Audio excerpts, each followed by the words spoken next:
remember, I don't remember. Bitch, I'm so cold, yeah, I'm so December. Hey, welcome back to the 540 Show, man. It's your boy Thomas sitting here with my guy Ryan. Hello, everybody. Hello. You were showing me the song the other day, right? Yeah, it's Lil Yachty and it's his homie. Sorry, I don't know his name right here at the moment. You don't know his name? Wintertime by His Z. name is Wintertime? But it's by Z.I. and Lil Yachty. Yeah, it's called Wintertime. Or I think maybe his name is Wintertime. Is Wintertime Z.I.? Yeah.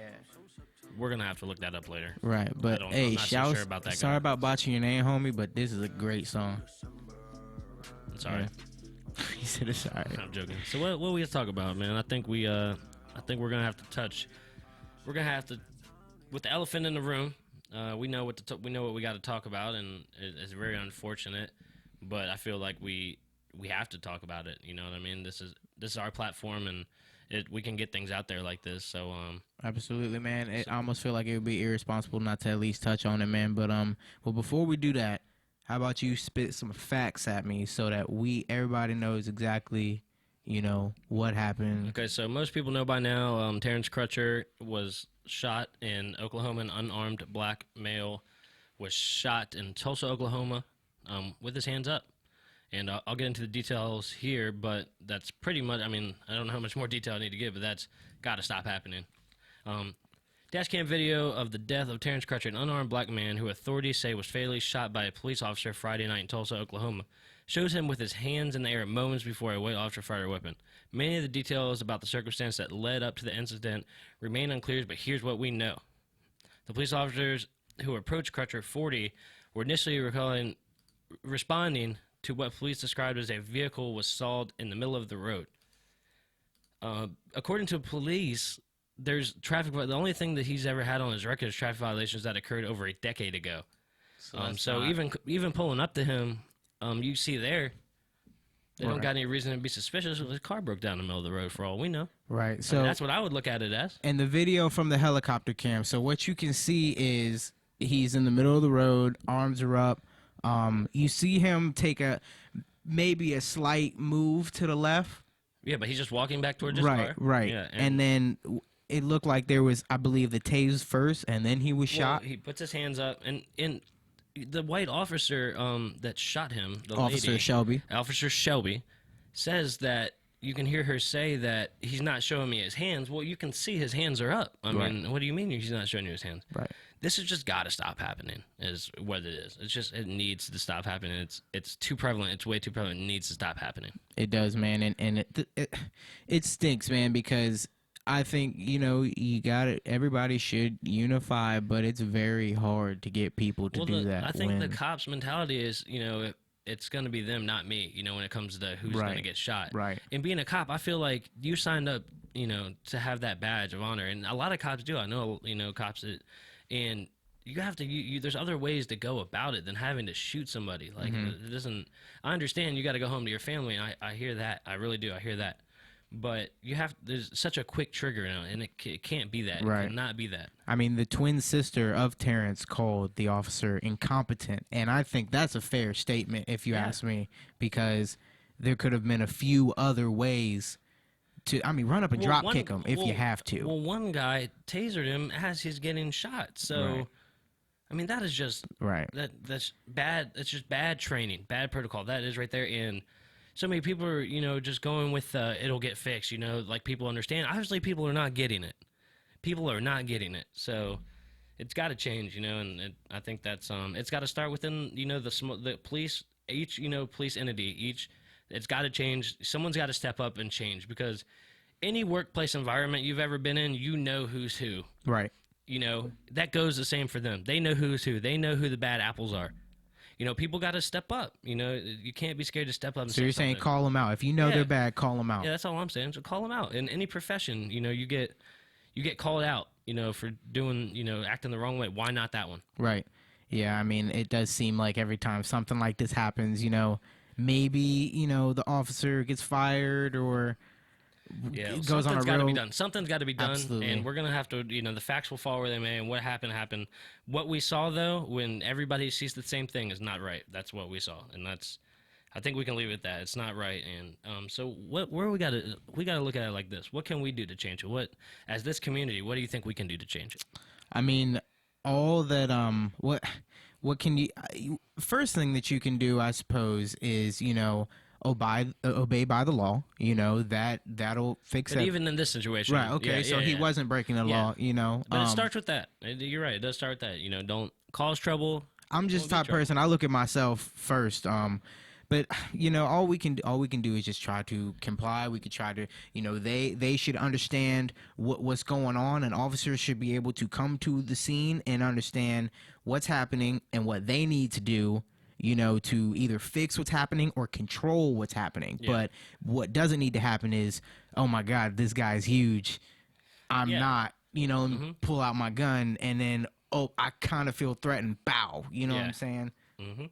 Needs to stop. It needs, and there's things we can do to change that. So, like for us, talking about it on this radio show, spread awareness to that.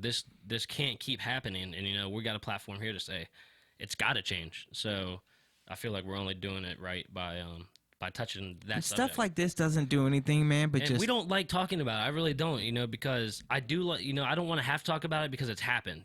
When I'm talking about this, that means that something's happened like this, and I'm not the type of person that But when I have to go to these situations, I will.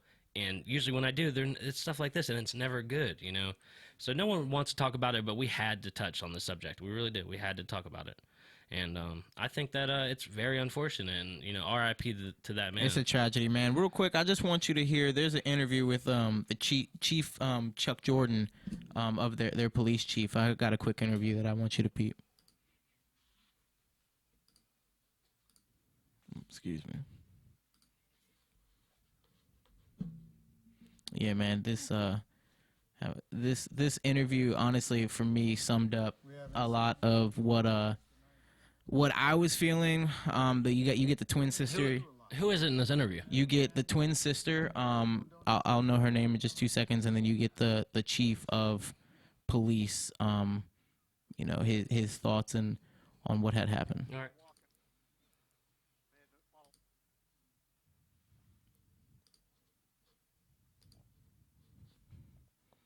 Sorry, we're having a little bit of technical difficulty right here on the video. Thomas keeps trying to skip forward on it when he should just let it play. But hey, that's on him. Yeah, well, let's watch it from the whole beginning. I just didn't want to waste any. We're about to have another ad. Look, that's all right, man. That looks good. What was that, mozzarella stick? I think I just saw a mozzarella stick. Mozzarella sticks. This was a good interview, though. A little queso dip. We're gonna get you this interview. It's worth it. It's absolutely worth it. Well, here we go. We're about to play this interview from the beginning. This is the police chief and his sister talking. It starts off as a description of what happens. Situation. This guy's still walking. So this is the guy in the helicopter. Following commands. Upper taser, I think. Got a feeling that's about to happen. That looks like a bad dude, too, to be on something. Which way are they facing? Police 1, they're facing westbound. I think he may have just been tasered. Shots fired! The first caller informed that a male ran from the vehicle saying it's going to blow. Remember, Officer Shelby's en route to another call, but she comes across this at 7:41. Found it abandoned in the roadway. She informs the dispatcher that she's not having cooperation from the person there, and I'm not going to get into more detail on that. That will come out later. One shot was fired. Stop it right there. By Officer Shelby. What I'm hearing is that Officer Shelby sounds like she was first arrived on the scene, and you hear there she said she wasn't having cooperation. I'm wondering if there was some built up, he said something to her. Not that that's right, but got her mad, and that's why she had such a quick trigger. Once again, like you're saying, that's incompetent. Like that's your job's not to be that way. Right, absolutely. Yeah, absolutely. So that's what I just heard out of that interview right there. Right, and then watch how he follows up, like right after he's about to finish what he's saying. Oh, probably should have just kept it going. But what he does is he just goes in and explains. He just says blatantly there was no gun on the man. There was no gun at the scene. There was no weapons anywhere. So, to me, the fact that he was shot on unjustified is in any type of way. unprecedented. It's just ridiculous. And then right after the chief speaks, you hear the sister real upset. The man is. He is a in the audio we just heard, you hear the guy say from the helicopter looking down on the situation, which I think I read is Officer Shelby's husband flying the helicopter. Yep, I heard and you that hear as him well. go, he's a bad man. He might be on something. He's gonna assume that from a helicopter, that far away. You know what he can see from there? You can't tell what kind of person You know that what he can is. see from there? His skin color. Yeah. That's what that is. And Yeah. that's terrible. And when he says that, I don't know who can hear it, but they're relaying these. I'm guaranteed they're probably relaying these messages, or they're getting relayed somehow. Right. That can't happen. Yeah, you can't bring that kind of bias. Yeah, so to that's the exactly what it workplace. is. It's a bias. That's what's wrong with the whole situation. So we had to touch on it. We're very sorry about the audio difficulties with the interview.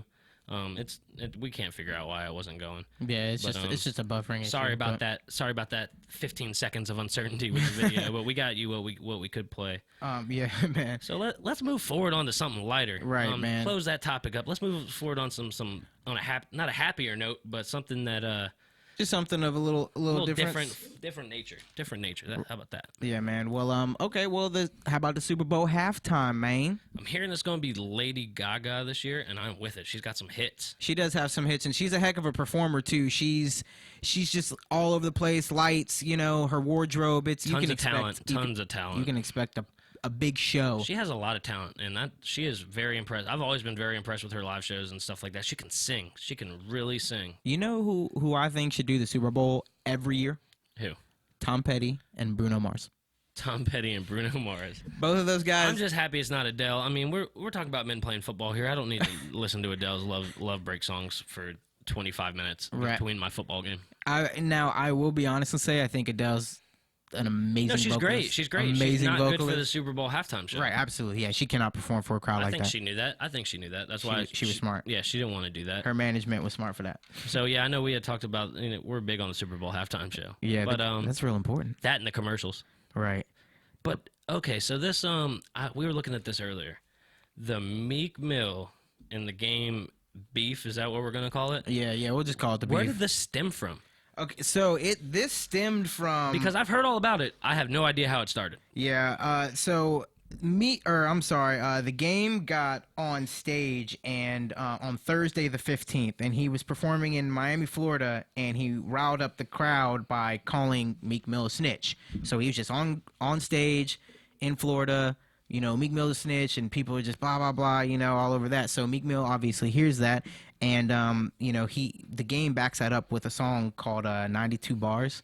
And Oh yeah, that was the first diss, or just one of the, or was that even a diss? no, that was people were like, is that a diss? But the absolute diss was Meek Mill's response to that, and I don't even know how you want to say it. It's OOOOUUU. Yeah. That's the title of the song. Uh-huh. So OU Yeah. or O. I'm sure it means something we don't know. right. Yeah. So so he responds with that, and I mean he's taking pretty heavy shots. I mean he just keeps calling the game a stripper, which, to be honest, to me is not a giant deal. Okay, he was a stripper back in the day, and now he's making millions of dollars. Meek Mill's everybody's favorite target right now. That's all he is. He's just everybody's favorite target. Well, the game said he takes an L every time he goes viral. Yeah. So I've heard a lot about that. So that's a little bit lighter. And my entertainment, I got a little bit of entertainment news. What's that? Angelina Jolie and Brad Pitt are going to get divorced. Why are they going to do that? Oh wait, is that not an applaud moment? I don't know. They got married officially in 2014, but they had been together for more than a decade. So in Hollywood, you don't ever really see that. But some people are saying the rumors that there's this new co-star or girl on one of his new shows, and she didn't really like it. Right? Yeah. And then there's stories that she was trying to put tracking devices on some of his stuff, and Oh, my always trying to goodness. find out where he was going. I mean, it's Brad Pitt. Can you deal with that? Could you deal with the woman putting a tracking device on your shirt? No. But it just sounds like that she was done. She was fed up. It sounds like Brad Pitt wasn't really into the relationship, but finally Angelina Jolie was like, all right, I'm done with this guy. Like, we got to move on. Right. I mean, it's a very crazy lifestyle. It's crazy. I've always known them to be like a couple in that scene, so it's kind of crazy for me. Like, think they have all those kids together. I'm pretty sure they adopted their kids. For all we know, how long, they might not have been happy They're parents of 6 children. all theirs?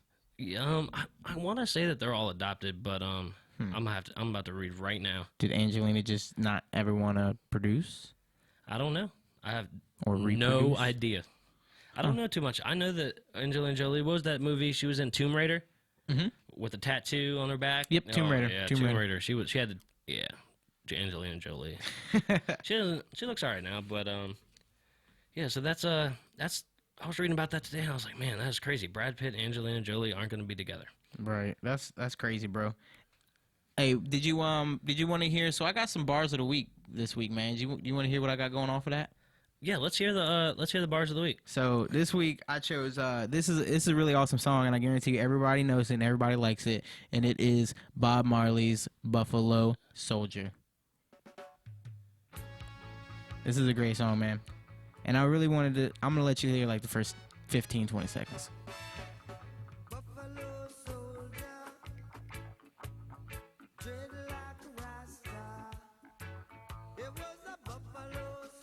Everybody knows this song. This is a fantastic song. Classic. So the reason why I made this bars of the week, man, is because everybody in their car sings this, or this comes on the radio, wherever you are. Guarantee if this song comes on, you're going to start to sing it. But do you really know what you're singing? I don't know what a Buffalo Soldier is. I have no idea. Right, and most people don't.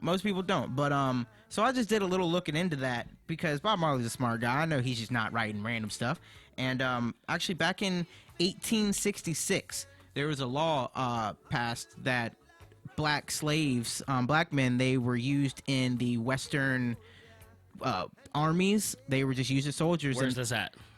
Everywhere. I mean, Kentucky, just westward United States. Oh, okay. So you're talking about Western United States. Okay. Yeah, that's this is awesome. after they're just slavery is real prevalent and stuff like that. So basically, they would take these guys and they would put them on the front lines, and they would be given aged equipment, deteriorating equipment, not just put enough them on the front ammo. line, yeah. Yeah, they would like escort trains and escort important people coming in and out. They'd also police some of the Indian trafficking of like liquor and guns, stuff like that. So this song's kind of like a tribute. A tribute to them. That's cool. I never knew that. Yep, it absolutely is. I mean, man. I've always wondered what the Buffalo Soldier was, but I'm just too lazy to look it up. Right. I mean, cool enough. Now the song has good meaning to it. Right.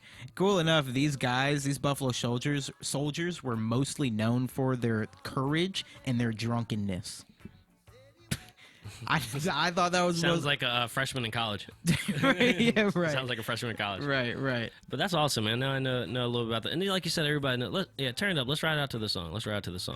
So what we got coming up next segment? Let's get into that. We got the local flavor segment. The local flavor. We're going to get into everything local, man. We got a spot of the week for you guys that you're going to want to know about. We got some local stories that we're going to touch on. What you got over there? And the weather is changing. If you didn't notice, what time is it right now? It's 7:16 and it feels like it's 9. Not probably. You got it right there. Well, it's definitely 7:16. It is absolutely it's 7:16. dark outside. We're going Right. to talk about that, how that changes everybody's mood, everybody's day, and we'll be right back.